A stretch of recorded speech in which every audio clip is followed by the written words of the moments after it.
We often talk about the power behind the power, how systems, institutions, and entrenched interests shape what any president can realistically achieve. Yet, still some criticize President Barack Obama for not doing anything specifically for Black people. But let's pause and ask, what exactly was he supposed to do? And how? While navigating a hostile House, Senate, Supreme Court, and numerous state and local governments, not to mention two wars and a global economic crisis. Despite these obstacles, President Obama accomplished more than most presidents in modern history. For example, he rescued the United States from the Great Recession, cutting unemployment from around 10% to 4.7%. He saved the auto industry, protecting millions of jobs. He signed the Affordable Care Act, giving over 20 million Americans, many of them Black, access to health care. Passed the Dodd-Frank Act, reining in Wall Street and protecting consumers. He ended the war in Iraq and began the drawdown in Afghanistan.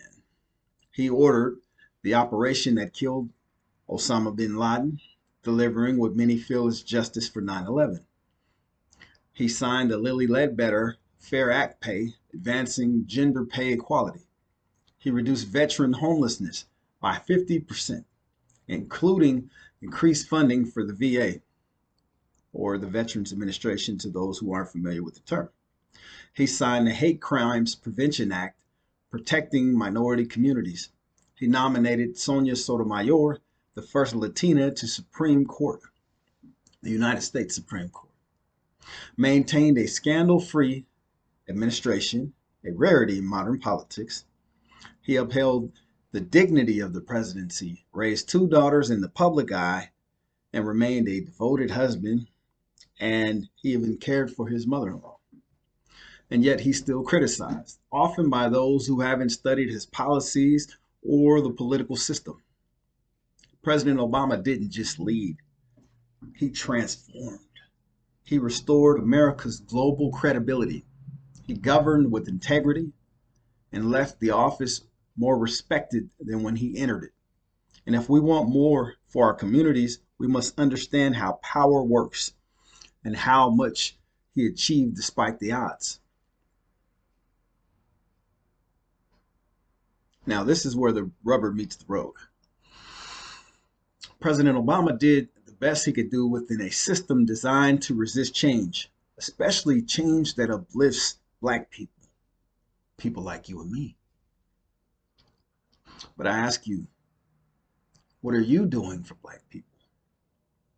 See, it's easy to criticize someone else, but when it's your turn to do something, what are you going to do? My great-grandmother, Susan Ham Stallworth, used to say, talk is cheap. It takes money to buy land.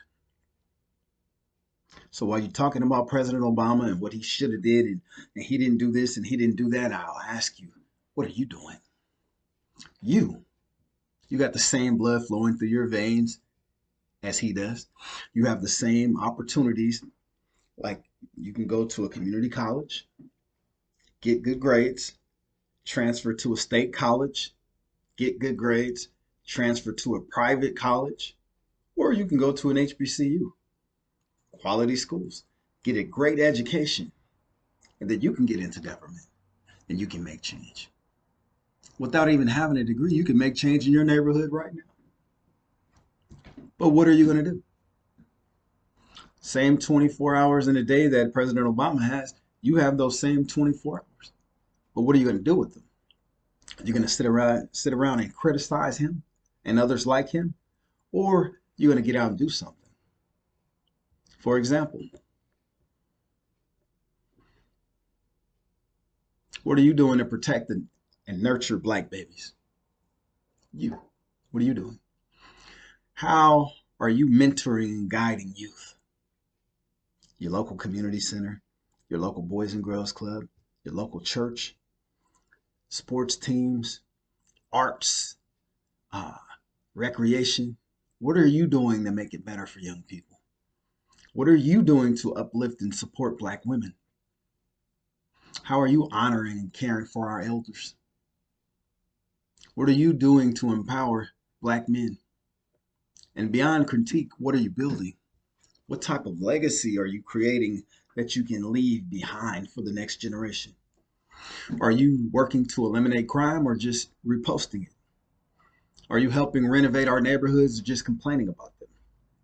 Because I hear the talk about how our neighborhoods are being gentrified. I was watching the movie Boys in the Hood with some young people, and I was pointing things out in the movie for them to catch. And there was a scene where I believe his name is Furious, where he was talking to these young men about gentrification. And then it clicked to me.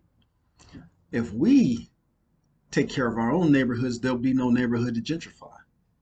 If somebody else can look in our neighborhoods and see capacity and see a gold mine just sitting there rotting away, why can't we see it? And when you come to some of our neighborhoods and the buildings are dilapidated, yeah, there are issues with getting loans and things like that. But there are a lot of Black professionals and others from other communities that we can connect with and tap into to get the information and knowledge that we need to lift our people up. But if we choose not to do it, and we choose to sit around and criticize President Obama and criticize Vice President Kamala Harris and criticize some of the other giants that we have in our community, like a Umar Johnson or like a O'Shea Ice Cube Jackson or Dr. Claude Anderson. If we sit around and criticize these people that are doing everything in their power to lift us up, then we're no better than an infidel. These are our communities, our children, our women, our elders, our men suffering, our brothers and sisters rotting away in penitentiaries, our fathers and brothers and sisters and mothers walking around these communities with severe homelessness and mental health issues and substance abuse issues. And we're looking for some government or savior to come along and do what we can do. That's our fault. So I urge you to wake up and do something to create change. You can volunteer at a school. You can help tutor some of our children to improve test scores. You can invest in our people economically, emotionally, spiritually, and it just takes a little time. It's easy to point fingers at the top, but real change starts at the block, at the school, at the home, and most importantly, in the heart. If we want better, we have to be better for each other. So let's stop waiting for a savior to come and let's start being the solution to our problems. Because that's what President Obama did. He graduated from Columbia University, took a job, was making good money, wasn't happy.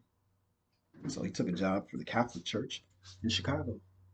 And he worked as a community organizer. And he seen that he couldn't make some of the changes he wanted to make in that position. So he went back to school. He went to his father's alma mater, Harvard, got a law degree, became the editor of the Harvard Law Review.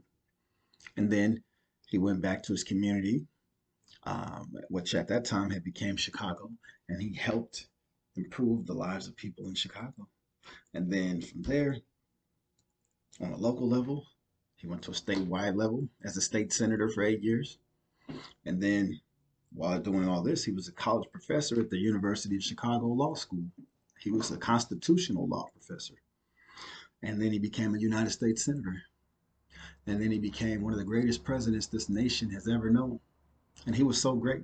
There are people dedicated to dismantling everything he did to make this nation great, despite all the odds I named earlier. So if he can do that, what can you do? What can you create? And if you look now, you have My Brother's Keeper, the Girls Opportunity Alliance, and so many other wonderful programs. So I urge all of you, let's stop the criticizing and start the building. Let's start the building.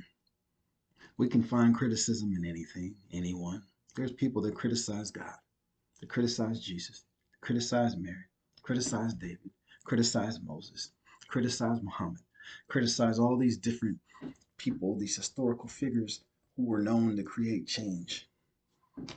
Criticize Mr. Gandhi or Abraham Lincoln or so many others. But instead of doing that, how about we work together to build a better future for all of us? Whether you're white, Hispanic, Middle Eastern, Asian, Asian Pacific Islander, African American, or black, or a black Hispanic, or however you label yourself. How about we make it better for all of us so that we can live in a better place? But where that starts is by us taking responsibility and accountability for our communities. Thank you.